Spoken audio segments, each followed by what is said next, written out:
Sherlock Holmes estivera durante muito tempo inclinado sobre um microscópio de baixa potência. Depois, endireitou-se e olhou triunfante para mim. É cola, Watson, disse ele. Não há a menor dúvida. Dê uma olhadela neste material espalhado na lâmina. Curvei-me sobre o aparelho e foquei-o para a minha visão. Aqueles pelos são fios de um casaco de casimira. As massas irregulares cinzentas são pó. À esquerda, escamas epiteliais. Aquelas bolhas escuras no centro são certamente cola. Bem, sorri. Estou pronto a acreditar em sua palavra. Há alguma relação entre isso e o caso? Trata-se de uma ótima demonstração, respondeu ele. No caso St. Pancras, você deve se lembrar que foi encontrado um gorro ao lado do policial morto. O acusado nega ser dele o gorro, mas faz molduras para quadros e, portanto, mexe habitualmente com cola. É um dos seus casos? Não. Meu amigo Merivale da Yard pediu-me que lhe desse uma ajuda. Desde que pus as mãos naquele moedeiro falso, por meio das limalhas de zinco e de cobre encontradas na costura do punho de sua camisa, eles começaram a perceber a importância do microscópio. Consultou com impaciência o relógio. Esperava a visita de um novo cliente, mas ele se atrasou. Por falar em cliente, Watson, você entende alguma coisa de corridas de cavalos? Devo entender. Contribuo para elas com metade da pensão que recebo por meu ferimento. Então ficará sendo o meu manual prático do turfista. Que me diz de Sir Robert Norberton? Esse nome lhe lembra alguma coisa? Parece-me que sim. Mora no velho solar de Shoscombe, lugar muito meu conhecido, porque antigamente eu passava lá o verão. Norberton uma vez quase caiu em sua rede. Como assim? É que uma ocasião ele chicoteou Sam Brewer, o conhecido agiota da Curzon Street, em Newmarket Heath. Quase matou o homem. Ele é dado a tais façanhas? Pelo menos tem fama de homem perigoso. É o cavaleiro mais temerário da Inglaterra e ganhou há tempos o segundo lugar no Grande Prêmio Nacional. É um desses homens que se anteciparam à sua verdadeira geração. Devia ter sido um almofadinha na época da regência, pugilista, atleta, grande apostador do turfe, galanteador de belas damas e, segundo consta, embrenhou-se por vielas tão tortuosas que talvez jamais encontre o caminho de regresso. Magnífico, Watson. Um quadro pequeno, mas completo. Parece-me até que já conheço o homem. E agora você é capaz de me dar uma ideia do velho solar de Shoscombe? Sei somente que fica no centro do Shoscombe Park e que lá está situada a famosa coldelaria e o não menos famoso campo de treinos. E o treinador-chefe? Disse Holmes. É John Mason. Não precisa se mostrar surpreso com os meus conhecimentos, Watson, pois isto que estou desdobrando é uma carta dele.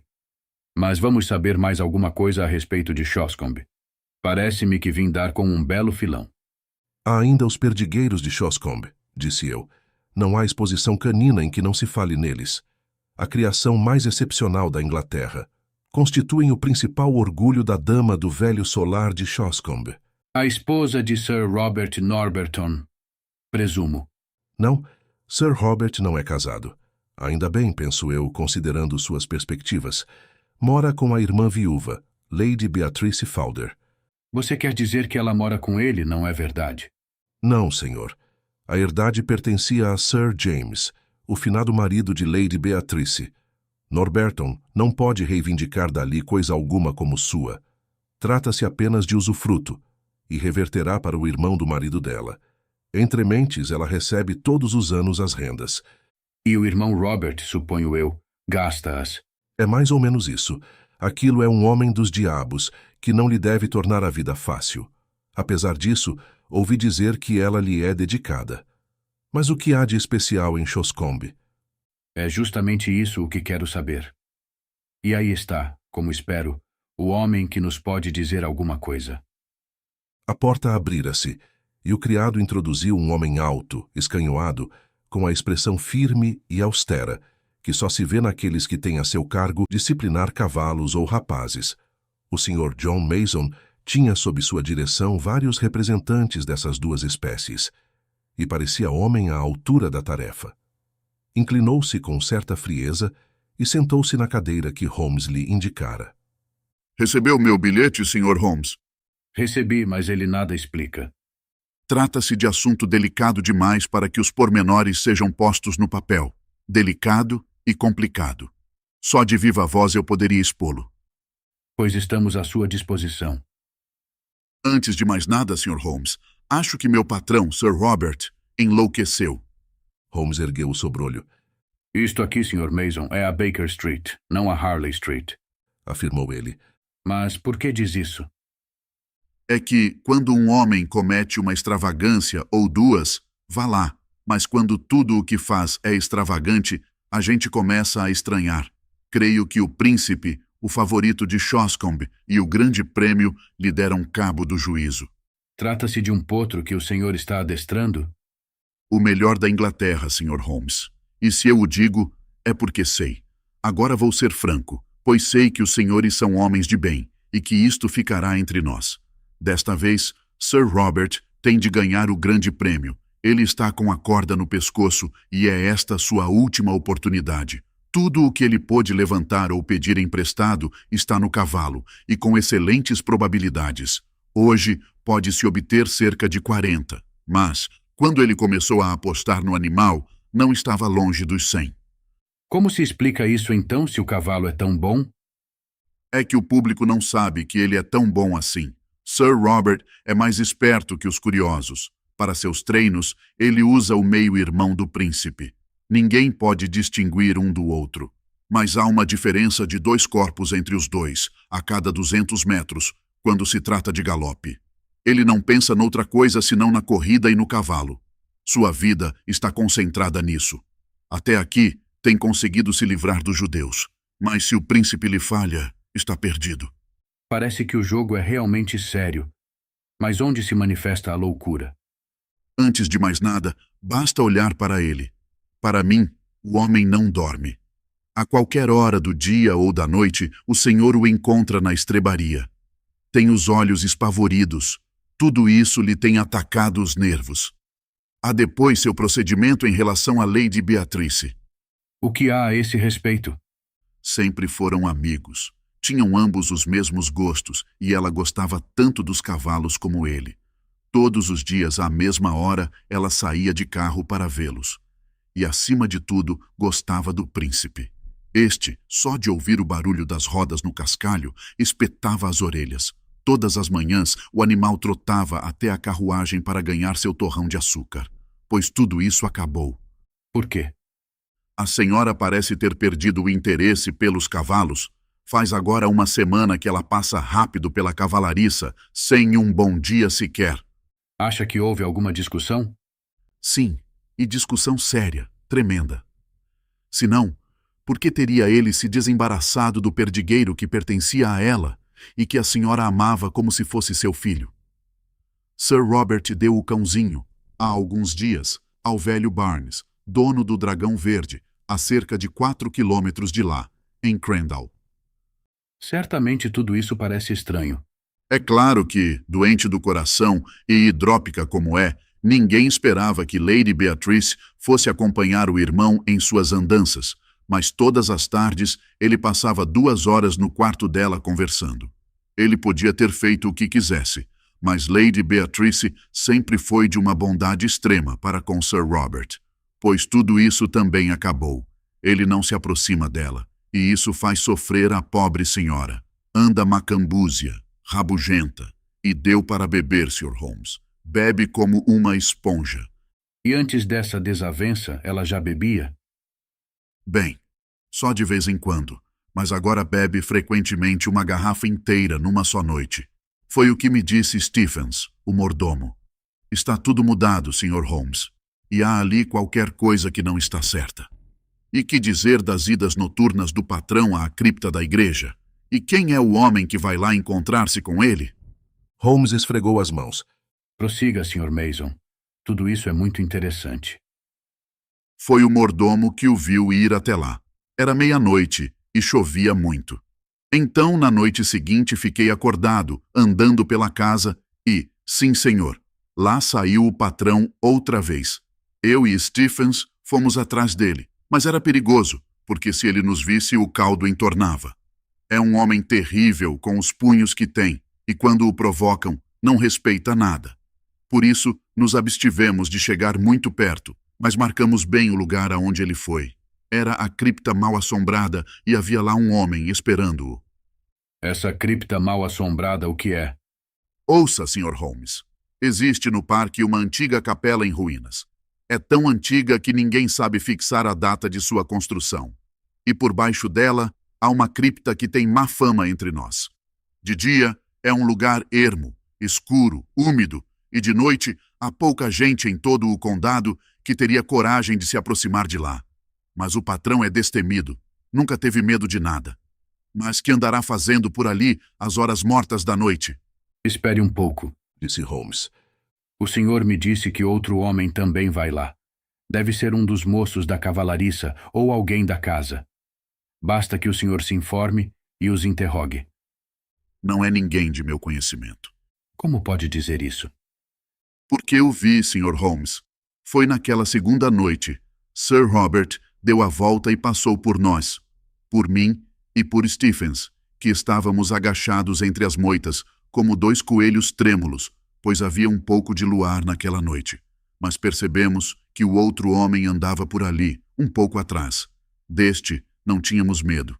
Por isso nos levantamos quando Sir Robert se afastou e, fingindo dar um giro ao luar, forçamos um encontro com o desconhecido como se fosse a coisa mais natural do mundo. "Olá, chefe, quem é o senhor?"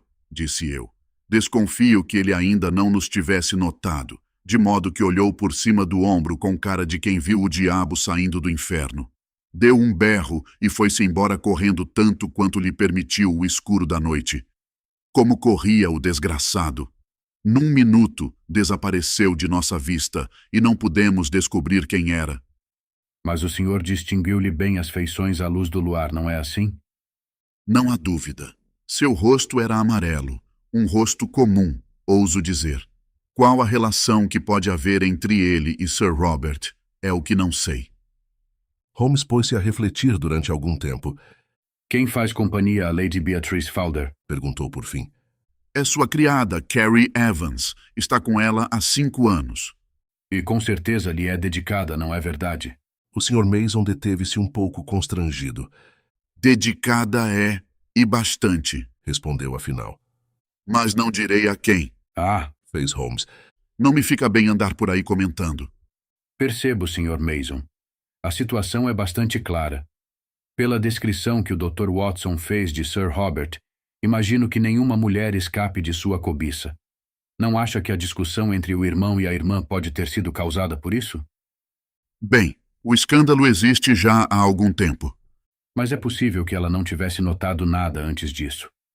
Suponhamos que ela tenha descoberto a coisa de repente.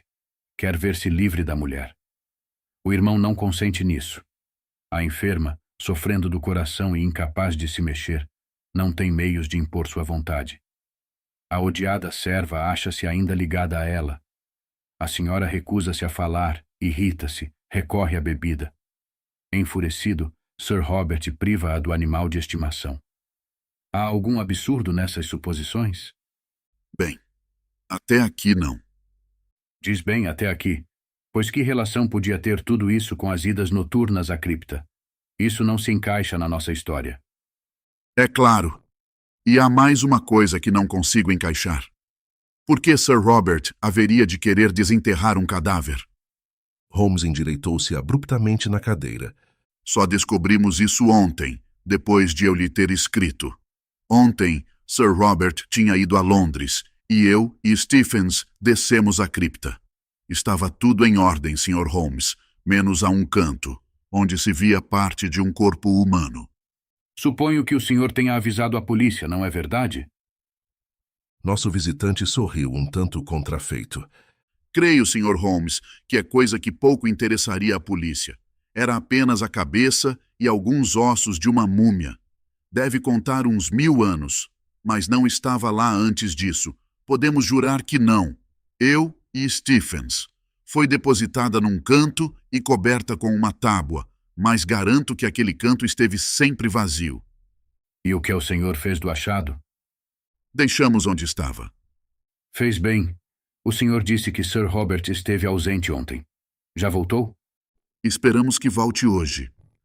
Quando foi que Sir Robert se desfez do cachorrinho pertencente à irmã? Faz hoje justamente uma semana.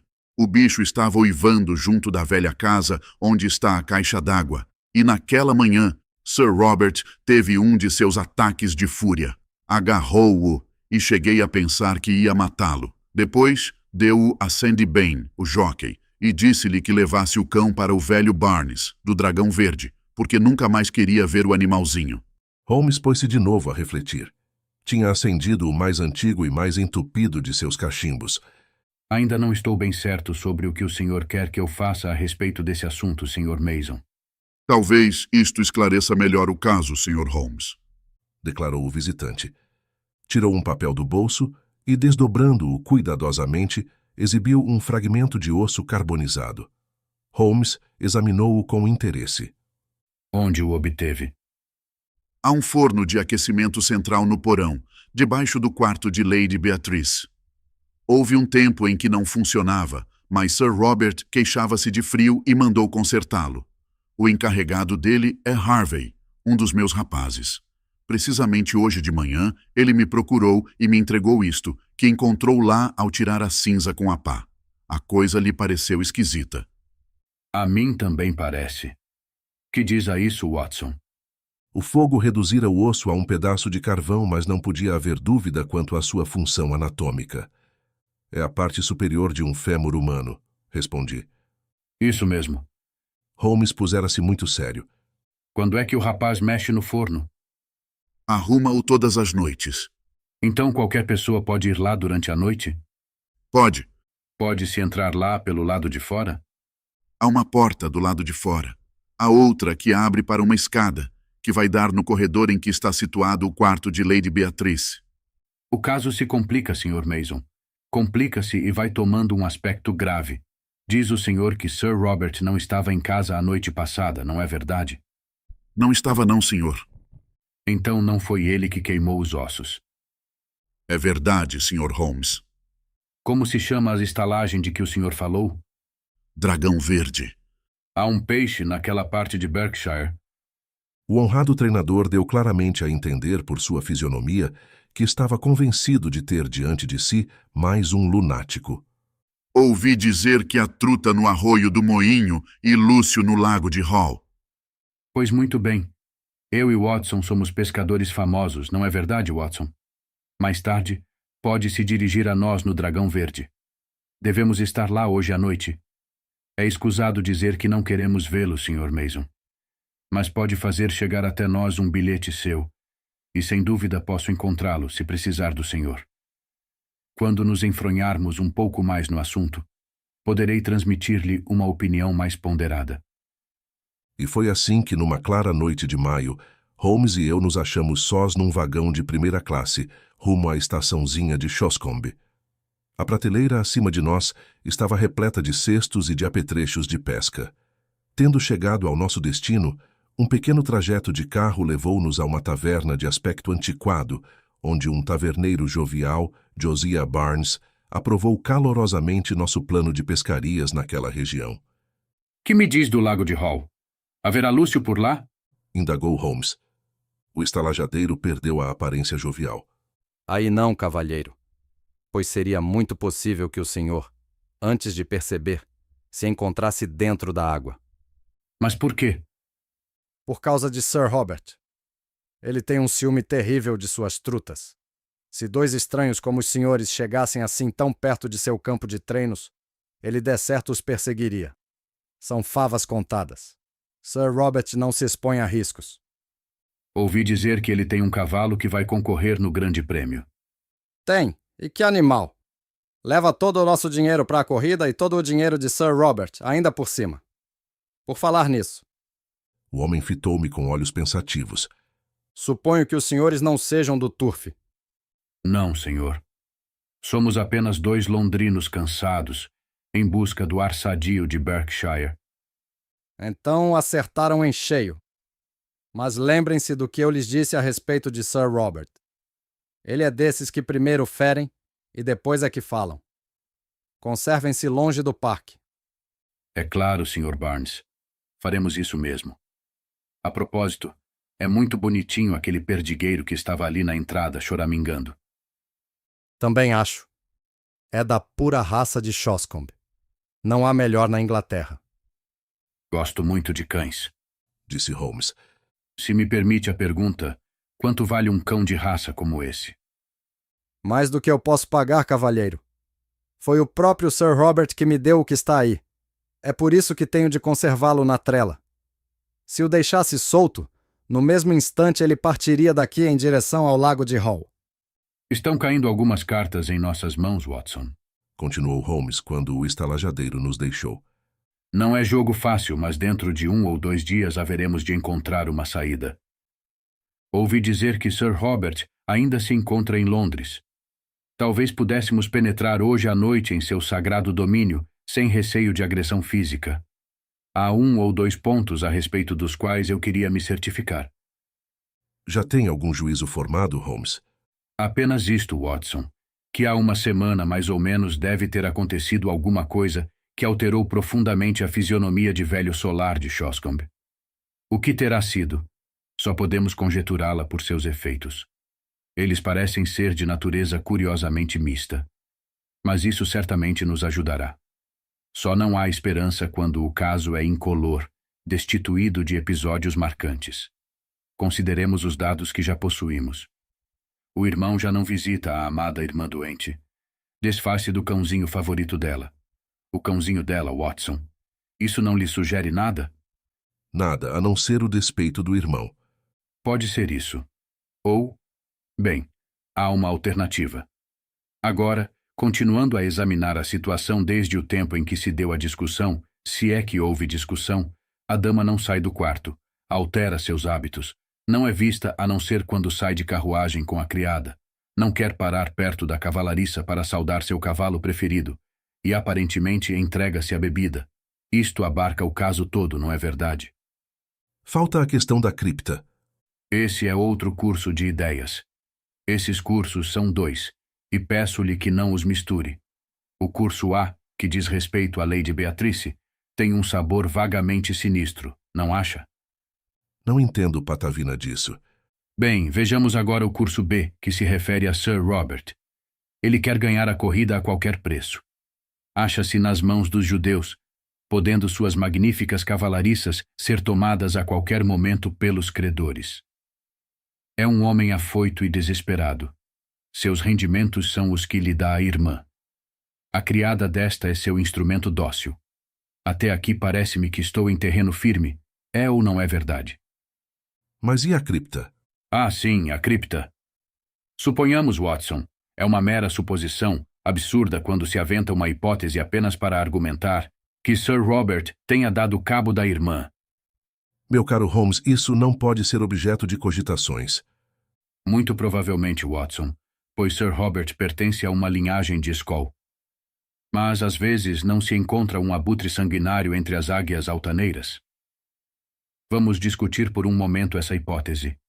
Ele não podia fugir do país antes de fazer fortuna, e essa fortuna só podia ser feita mediante a proeza espetacular do príncipe de Shoscombe.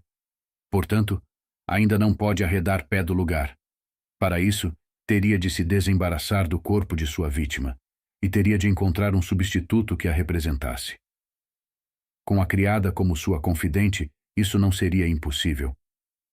O corpo da mulher podia ser transportado para a cripta, lugar muito raramente visitado, e ser secretamente destruído à noite, no forno, deixando a prova que já é do nosso conhecimento.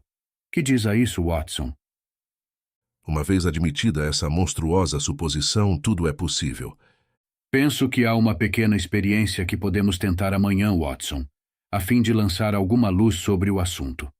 Entretanto, se quisermos sustentar nossos papéis, proponho que convidemos nosso taverneiro a tomar conosco um copo de seu próprio vinho e que mantenhamos uma conversa cerrada sobre enguias e trutas, o que parece ser o caminho certo para lhe granjear a simpatia.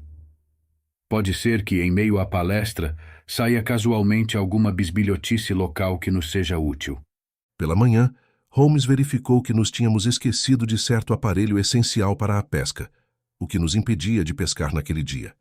Por volta das 11 horas, Fomos dar um passeio e ele obteve permissão para levar o perdigueiro preto. É este o lugar.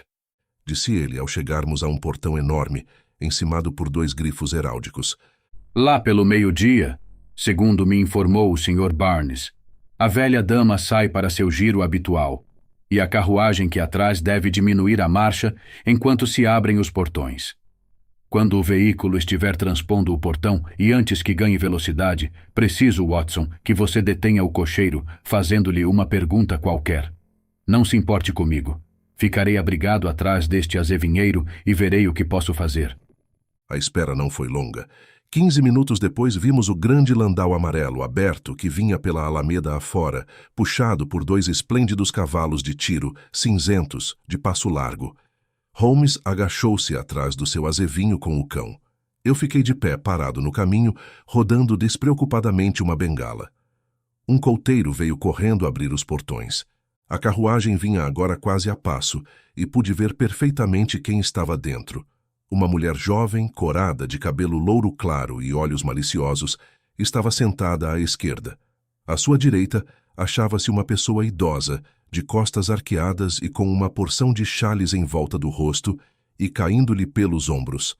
Era a enferma. Quando os cavalos ganharam a estrada real, ergui a mão com gesto imperioso e, tendo o cocheiro detido a carruagem, indaguei se Sir Robert estava no velho solar de Shoscombe.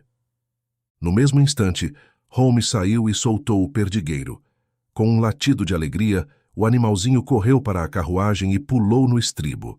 Mas no mesmo momento seu latido de alvoroço converteu-se em raiva incontida. E o bicho fez menção de abocanhar a saia preta que ia no veículo. Toque para a frente, toque! Gritou uma voz áspera. O cocheiro fustigou a parelha, e nós ficamos de pé, parados no meio do caminho. Que tal, Watson? Não é decisivo? Perguntou Holmes ao mesmo tempo em que punha a trela no pescoço do nervoso cãozinho. Ele pensou que fosse a dona e viu que era uma pessoa estranha. Os cães não cometem equívocos. Mas a voz era de homem, gritei. Exatamente. Temos mais uma carta na mão, Watson, mas nem por isso o jogo deixou de ser arriscado.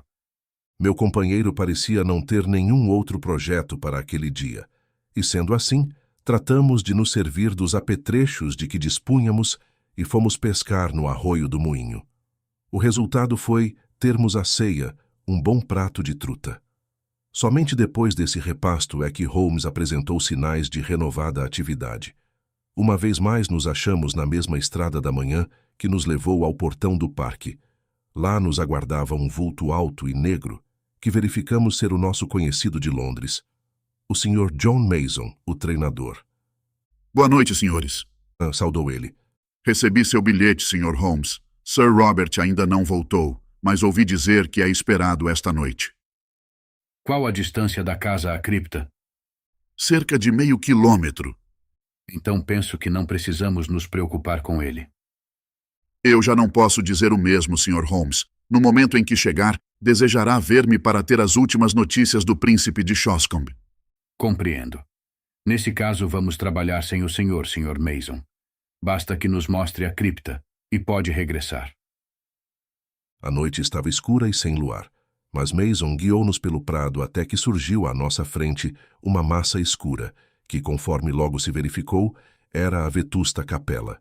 Entramos pela brecha quebrada que fora outrora o pórtico, e nosso guia, tropeçando entre os montes de alvenaria solta e de caliça, foi-se encaminhando para a esquina do edifício, onde uma escada descia até a cripta. Riscando um fósforo, Holmes iluminou aquele lugar melancólico, sinistro e cheirando a mofo, com velhas paredes talhadas de pedra tosca a esboroar-se e com pilhas de esquifes, uns de chumbo, outros de pedra, estendendo-se para um lado até atingir o telhado de arcada que se perdia nas sombras acima de nossas cabeças.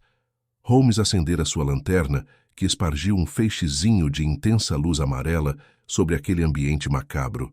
Seus raios batiam nas chapas dos ataúdes, muitos dos quais adornados com o grifo e a pequena coroa daquela antiga família, que levava suas insígnias até a morada das sombras.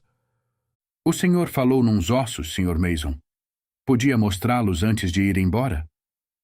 Estão aqui, neste canto.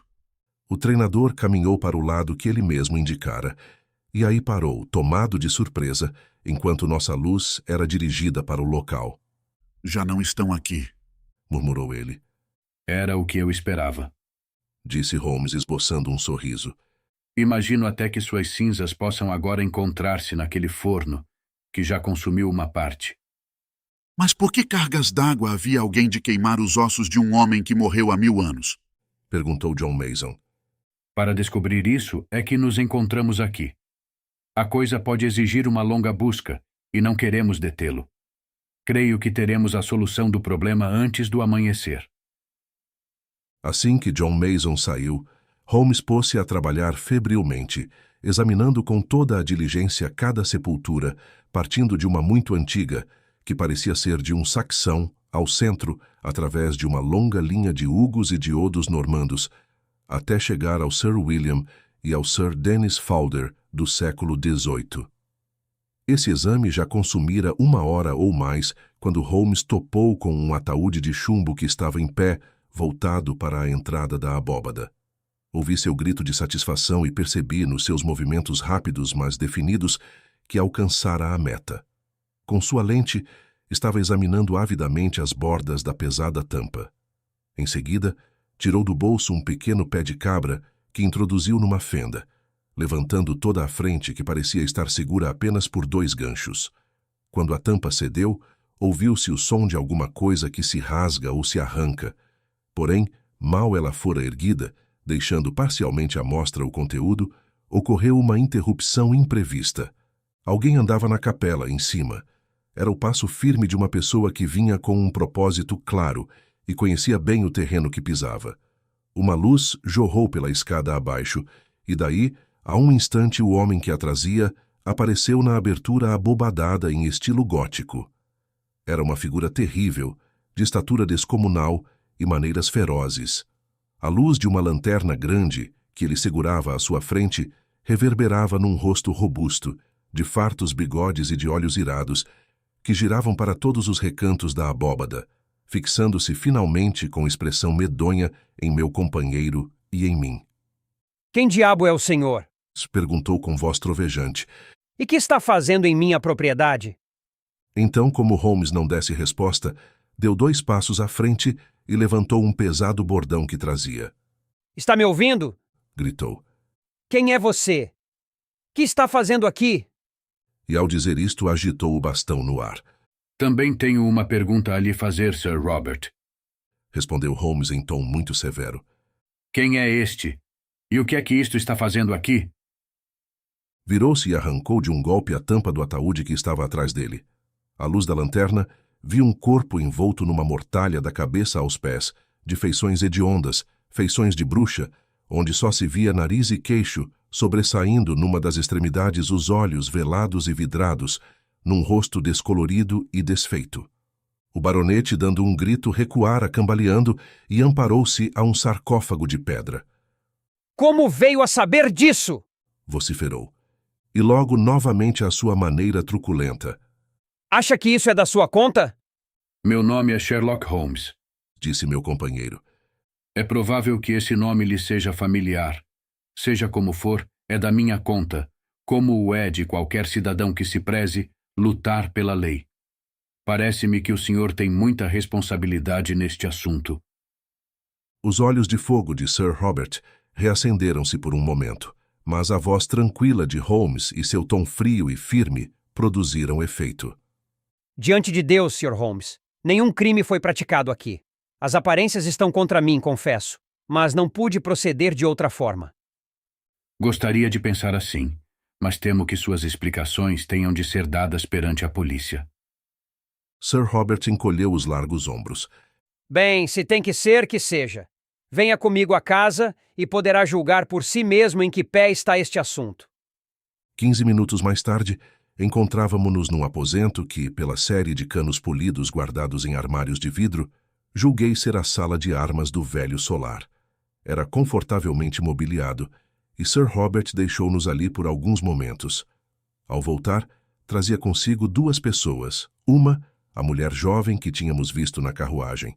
A outra, um homenzinho com cara de rato e com um jeito furtivo que desagradava. Tanto ela como ele traziam estampados na fisionomia o maior assombro, sinal de que o baronete ainda não tinha tido tempo de lhes explicar o rumo que os acontecimentos haviam tomado. Aqui estão, Disse Sir Robert com um aceno de mão. Sim, senhor e senhora Norlet. Esta, com seu nome de solteira, que é Evans, foi durante alguns anos a criada de confiança de minha irmã. Eu os trouxe aqui porque vejo que o melhor expediente é explicar-lhe a situação verdadeira. E eles são as duas únicas pessoas que podem confirmar o que vou dizer. Isso é necessário, Sir Robert. O senhor já pensou no que está fazendo? gritou a mulher. Declaro-me livre de qualquer responsabilidade. Disse o marido. Sir Robert lançou-lhe um olhar de desprezo. Eu assumirei toda a responsabilidade. Disse ele. E agora, Sr. Holmes, escute a simples exposição dos fatos, apesar de ser evidente que está bastante inteirado de meus negócios. Se assim não fosse, eu não o encontraria onde o encontrei. Portanto, já deve saber que inscrevi um cavalo preto para o Grande Prêmio e que tudo depende de meu triunfo. Se eu ganhar, tudo será fácil. Se perder, bem, nem é bom pensar nisso. Conheço a situação. Disse Holmes. Dependo de minha irmã, Lady Beatrice, em tudo e por tudo. Mas é sabido que o interesse dela na herdade dura apenas enquanto lhe durar a vida. Quanto a mim, estou inteiramente nas mãos dos credores. Sempre foi do meu conhecimento que, uma vez morta minha irmã, estes credores cairiam sobre a herdade como um bando de abutres. Tudo seria levado. Minhas estrebarias, meus cavalos, tudo. Pois bem, Sr. Holmes, minha irmã morreu há justamente uma semana. E o senhor não disse nada a ninguém? Que podia eu fazer? Achava-me em completa ruína. Se pudesse protelar os acontecimentos por 3 semanas, tudo iria bem. O marido da criada dela, este homem aqui, é um ator. Tive a ideia, de que ele podia, durante esse curto período, substituir minha irmã. Era só questão de aparecer diariamente na carruagem, pois ninguém precisava entrar no quarto dela a não ser a criada. Não foi difícil preparar a farsa. Minha irmã morreu de hidropisia, que a vinha afligindo há muito tempo. Isso caberá à decisão de um júri. O médico dela certificará que há meses seus sintomas se agravavam, ameaçando tal desfecho. Que fez então o senhor? O corpo não podia ficar aqui. Na primeira noite, eu e Norlet o transportamos para a velha casa onde está a caixa d'água, agora completamente desabitada. Fomos, entretanto, seguidos pelo perdigueiro de estimação, que não cessava de ganir junto da porta. Vi que era preciso pensar num lugar mais seguro. Desembaracei-me do perdigueiro e carregamos o corpo para a cripta da igreja. Não houve nenhuma indignidade ou baixeza, Sr. Holmes. Não vejo em que possa ter faltado ao respeito à morta. Seu procedimento, Sir Robert, parece-me injustificável. O baronete abanou a cabeça com impaciência. Moralizar é muito fácil, Disse ele. Talvez, se o senhor estivesse na minha situação, pensasse de outro modo. Não é possível uma pessoa ver no último momento frustradas todas as suas esperanças e malogrados todos os seus planos, e não fazer um esforço para salvá-los. Achei que não cometeria nenhuma indignidade colocando-a provisoriamente num dos ataúdes dos antepassados de seu marido, que jazem ainda em chão sagrado. Abrimos um desses ataúdes, retiramos dele o conteúdo e a colocamos onde o senhor viu. Não podíamos, evidentemente, deixar no chão da cripta o conteúdo por nós retirado. Eu e Norlet o transladamos dali, e ele o queimou à noite, no forno central. É essa a minha história, Sr. Holmes. Agora, como o senhor me encostou à parede, obrigando-me a contá-la, é para mim um mistério. Holmes ficou algum tempo em silêncio, refletindo. Há uma falha em sua narrativa, Sir Robert. Disse ele por fim. Suas apostas na corrida, e portanto suas esperanças no futuro, estariam de pé, mesmo que seus credores tocassem na sua herdade. O cavalo faz parte da herdade. Que se importam eles com minhas apostas? É mais que provável que não o deixassem correr. Meu principal credor é, infelizmente, meu inimigo mais ferrenho, um grande malandro. Sam Brewer, em quem uma vez fui obrigado a usar o meu chicote em Newmarket Heath. Acha que ele iria procurar me salvar? Bem, Sir Robert, redarguiu Holmes levantando-se. este caso tem por força de ser levado ao conhecimento da polícia. Minha obrigação era esclarecer os fatos, e aí ela para. Quanto à moralidade ou decência de seu procedimento, não me compete emitir opinião. É quase meia-noite, Watson, e creio que podemos pensar em regressar à nossa humilde morada. Agora é do domínio público que este singular episódio teve um final mais feliz do que o mereciam os atos de Sir Robert. O príncipe de Shoscombe ganhou o grande prêmio. O proprietário apurou 80.000 libras em apostas. Os credores entenderam por bem aguardar até o termo da corrida, tendo sido então integralmente pagos, e sobrou ainda bastante para que Sir Robert pudesse levar uma vida decente.